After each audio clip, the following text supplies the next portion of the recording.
Hello everyone, today we are going to learn basic FreeCAD 1.1 how to copy a sketch. So you can go to parametric body and create new sketch. I will choose the top plane. As example, you can draw rectangle, and after it, if you want to copy this sketch, you can select the sketch object and use move or array transformation. You can click, like I will set the copy number of the objects into 1, and for the base point I will click here.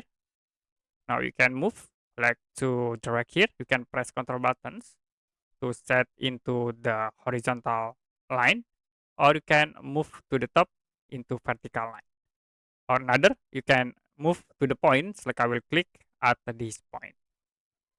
So if you want to copy again, you can select the object.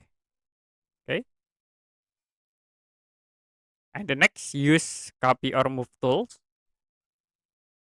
Use the number of copy into 1 and select for the base point. I will click here. Now we can move like to this point. Okay, that's it for basic FreeCAD 1.1 how to copy sketch.